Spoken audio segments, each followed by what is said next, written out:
In this episode, we talk about winning versus development, recreational soccer, and is your kid going to the World Cup?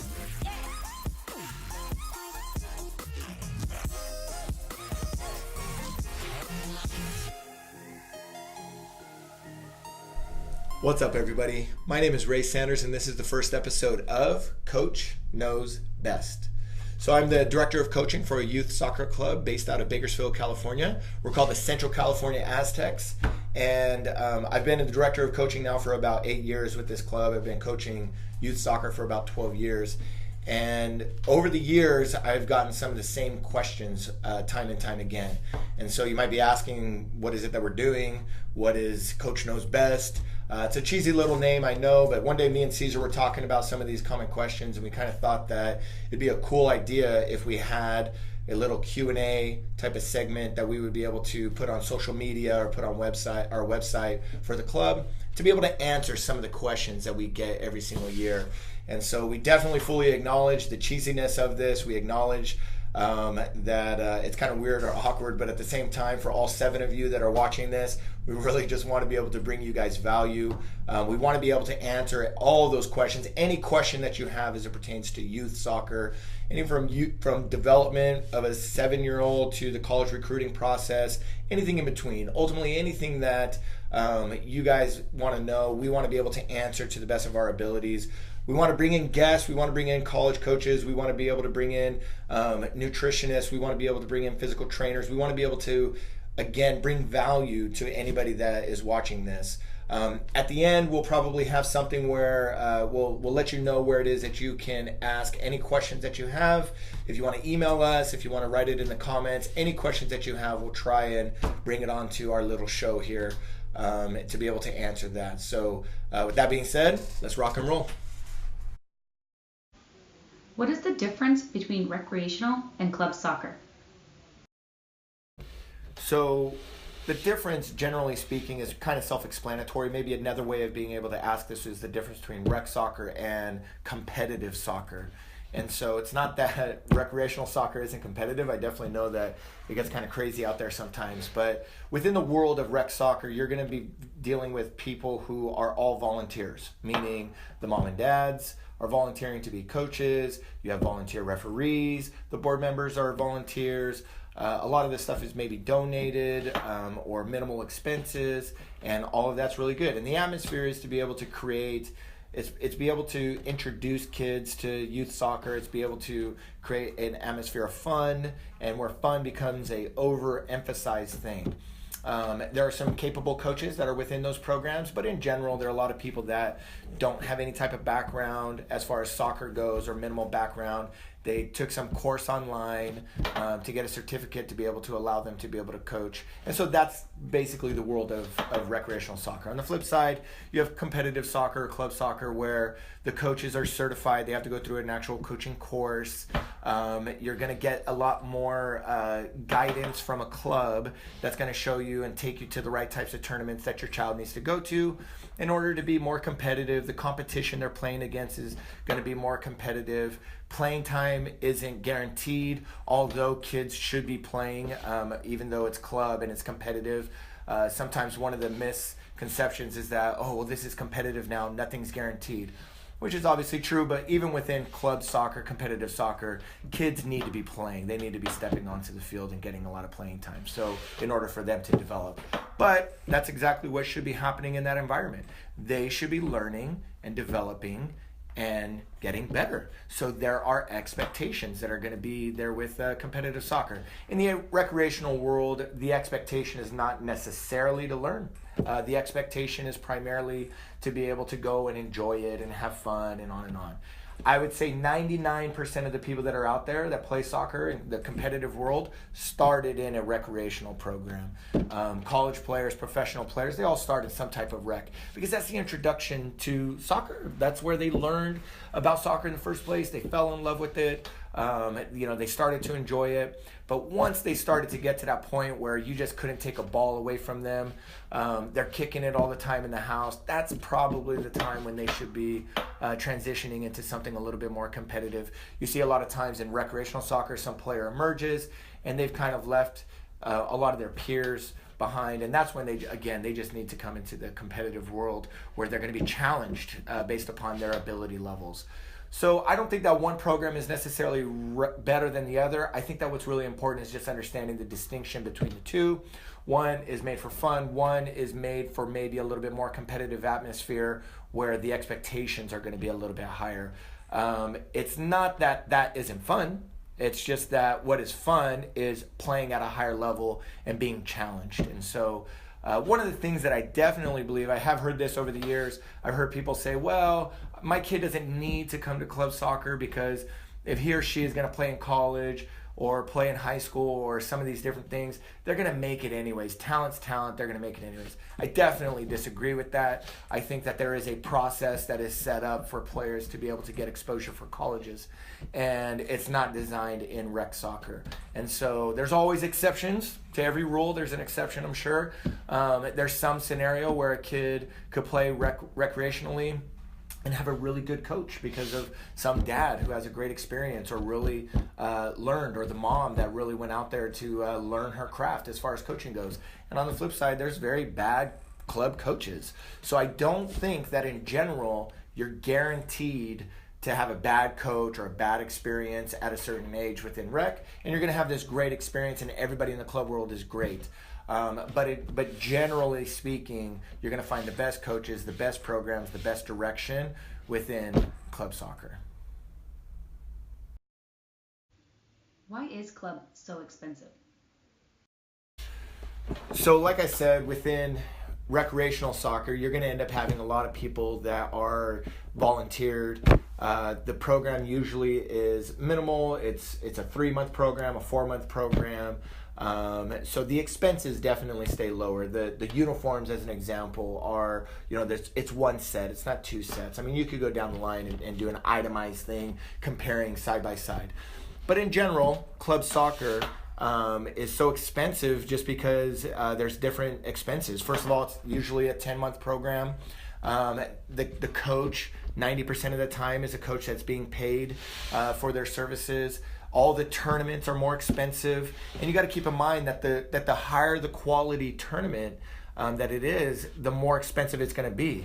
Whether it's right or wrong, the reality is that some of these different tournaments, coaches, organizations, whatever it may be, they kind of ultimately realize that people are going to be willing to pay certain prices and they'll charge it.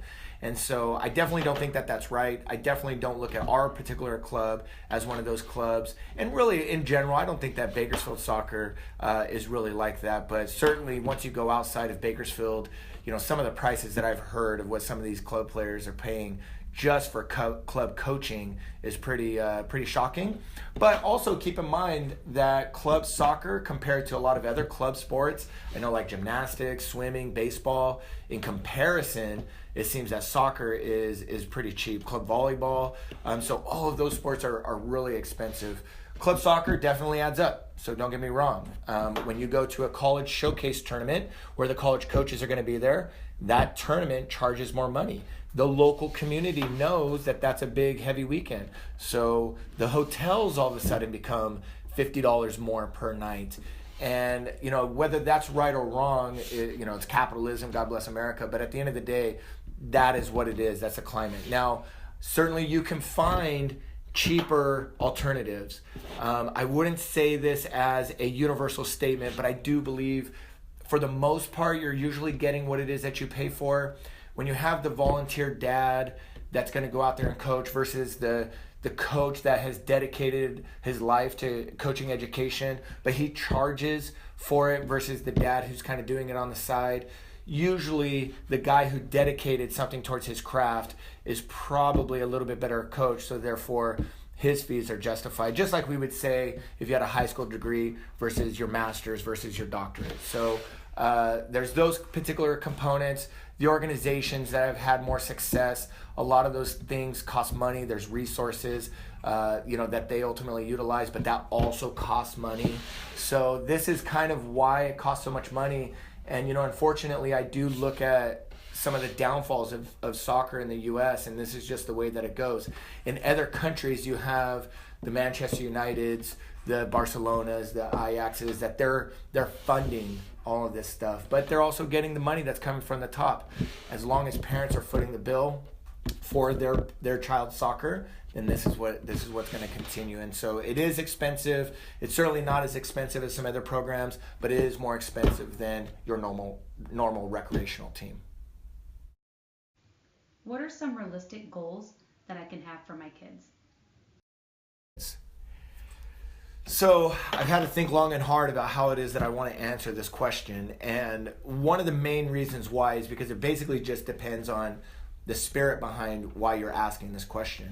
On the one hand, I think that you have a mentality of what are some realistic goals that I can put forth for my kid, and I can insert my kid and kind of forcefully kind of guide him and direct him. And I don't really care for that, to be perfectly honest with you, because I think that it's not your career and that it's your child's career, and you should kind of let them take their course. And I don't think that everybody's like that, obviously. And so if the spirit behind the question is that, look, I really don't know how good or bad my kid is. My kid dreams about playing in a World Cup one day. He has posters on his wall of Messi or Abby Wambach or whatever it may be. I think that if your child has these hopes and dreams and aspirations, I think that there is mentorship that you can have and that you could ultimately guide them with. So if the spirit behind the question is that, how can I best mentor my kid and kind of set realistic goals for them that they could actually accomplish, I think that that's good. Again, if it's like, my kid's going to make it to Barcelona and I'm going to prove it and I'm going to force him and we're waking up at 4 a.m. and on, and is that practical? I think that's just no good, and you need to kind of let go of all of that. So now, let's say that a kid does have a dream to be able to play in the World Cup. First thing I think is obviously you got to recognize how hard that is and how challenging that is. Not unrealistic. Someone has to dream and then someone makes it. So I'm all for dreams. So I'm not trying to be a dream crusher. While at the same time, I do think that your child's work ethic and aspirations need to match that of their of their goal. So their work ethic has to match their goal. And that's usually what it is that I see that just doesn't match. And whether that be a reinforcement from the parent or whether that be just in general the kid's freedom, their work ethic to play. Think about it from this standpoint. There's never been anybody from the United States that has ever played for the men's team for Barcelona. But I have like 20 kids that I coach that dream about playing for Barcelona. Now, that's not bad. It's not wrong. I'm not saying that they shouldn't dream, but all 20 of those kids are not putting forth the work in order to realistically play for Barcelona. You have to put in so much work in order to be able to get there. So I think another aspect of this that you have to really try to analyze, and then the spirit behind the question is even if my kid put forth all the work in the world, could he or she ever really play in a World Cup, as an example? And I think still you have to recognize that there's so many variables in order to be able to make that real. Sometimes even if your kid reached their maximum potential, they still would not be good enough.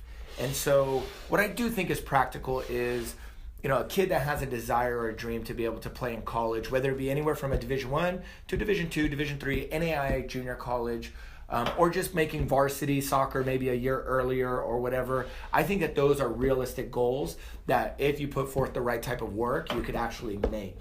And so, but again, that doesn't mean that you can just show up to training on a regular basis and you're going to automatically make it. It takes work. So is your work ethic, your extra time that you're putting in, is that matching to your goals? If your child is saying that they want to play Division I soccer, they need to be putting in extra time. If they say they want to play professionally, they want to play in the World Cup, they're going to have to make some sacrifices. I truly had one time a parent basically talk about all the dreams and hopes that they had. They wanted their child to play Division I soccer. This is for a girl. It's okay. And then they talked about the lifestyle that they wanted their kid to live. They don't want soccer to be everything. They want to make sure that they have a balanced life. They don't want them to skip any proms. They wanted her to do cheerleading. They wanted her to do other sports, while at the same time she wanted the most competitive team that she could possibly play for. She wanted tons of college exposure and on and on. So it's not that either of those things are necessarily wrong. You want to dream about playing D1, or you want to be involved in every single activity, that's fine, but those things don't match. So when you talk about realistic goals, I don't think that the goal is what's important as far as what's realistic. It's about really analyzing whether or not the actions that are taking place behind the goal are realistic. And so I just think that there are a lot of people out there that just really don't have that type of mindset. So again, going back to the earlier scenario though, if you're just going to force your kid into a particular scenario of a goal and that's the spirit behind it, you're probably going to force your kid out. But if your kid has some type of big goal, I think that almost any goal is fine, but your encouragement should be about what their daily actions are actually looking like. What is more important, winning or development? So this is probably one of my more favorite questions to get, and my more frustrating questions to get. Additionally, it's probably one of the most common questions to get. I think that one of the problems that I have with this question is people's lack of honesty within this. Like, it frustrates me that whether it be coaches or even the parent, that they're not really being honest with themselves about either the answer or the spirit behind the question. So the answer is really obvious, I think, and you've probably heard it before. Development is obviously more important than winning. However, I think that it devalues winning too much. So if we're asking this question because a team is going out there, doesn't really focus on development, doesn't really focus on getting any better. Let's say for argument's sake, they're just kicking the ball long. It's just all about motivation. There's no actual direction or purpose behind what it is that they're doing. And they're just trying to win the game, like that's their measurement of whether or not they're good or not, then I definitely think that winning is hurting. They're not going to get any better. And even if they are winning games, inevitably teams that are doing it the right way are going to end up surpassing them. On the flip side, the reason why I also get frustrated with this is because that is basically this question is basically the way that people have justified losing. Now, I definitely have won and lost. I definitely have had scenarios where I felt that we could have won had we played a different way. But I think that I've seen these teams that go out and they lose 5-0, 10-0, 12-0, and then the coach or the director has a meeting after the game and they say, well, we don't focus here at our club. We don't focus on winning. We just focus on development. And that's fine. But what is your measurement of success? What is your measurement of progress? Isn't proper development, isn't a byproduct of properly developing a player, you're probably going to win games? Isn't it going to be a byproduct, right? So the mentality of what you should have in the club organization that you should be with, it should have a mentality of our goal and our objective is to win the game. However, by winning the game, we want to play a certain way. We're going to have certain purposes, certain directions, certain style of play in order to try and win the game. If you lose the game at that point, but you had an honest objective on that day to be able to play the right way, then that's okay. The next game, and then the next game, and the next game, there should be progress within that. If you're not getting any better, then something's ultimately broken. But that at least is the right mentality moving forward. The mentality that we're just going to ultimately lay down and die. Like, I've seen people just go down with the ship on this mentality of like, we're just going to focus on development. And they just keep doing things over and over. They're not getting any better. So you have to make sure that your teams are properly placed in order to be able to properly measure their progress. Sometimes people punch above their weight. You also have to have a coach that has actual daily objectives and direction and a desire to play a certain way.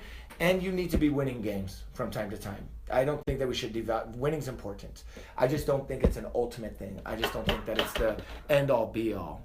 But really analyze it. The hard thing to answer within this is it 3 months, 6 months, 9 months, 12 months? How long do you go when you're losing games and you're not seeing any progress? I think that over the course of 3 months, 6 months, 9 months, you should be able to get a good measurement. It's really an eyeball test maybe. You should be able to tell. But you know, I mean, you see teams that are like together for 3 years and they're still preaching the same thing, beating the same drum. Parents are still paying their fees and dues, and there's just not much progress. And so unfortunately, I think within that scenario, you probably have an ill-equipped coach that is not actually teaching the kids, and maybe good-spirited, good intentions, but they're actually not. So now we're not worrying about winning, we're just worrying about development, but they're not actually developing either. And so they probably need to move on, maybe to another coach within their club or possibly even another club. So again, it all just depends, but I don't think that what we should do is devalue it to the point where we think that it's not important at all. It is, while at the same time, it's not an ultimate thing. All right, Caesar, so that's it, man. It's our first show. How do you think it went? Was pretty good. Pretty good. You don't even care. You know you're paying attention. You're on your phone the whole time. Oh, well. So it did go pretty well. I think I really appreciate all 10 of you that ended up watching this. It's super awkward and all of that. But listen, at the end of the day, let us know what it is that you guys think. Let us know if there's any questions that you guys have that you want answered on the show. Something you've always wondered. Something maybe you've asked a coach before in the past. You didn't like the answer. You want to see if it's going to be the same answer. You can email me personally at ray7sanders@gmail.com. That's Ray, number 7, Sanders like the Colonel, @gmail.com. Or you could also leave comments below with whatever questions that it is that you may have. Caesar's freaking out. There's a fly that's all up in his face. The last thing is add some comments. Let us know maybe a story that you have about the last question that we just asked about winning versus development, maybe a story that you've had. I have all kinds of stories and history about it, but I'm kind of curious about some of the experiences that you guys have had. That being said, appreciate your time, and we'll see you next time.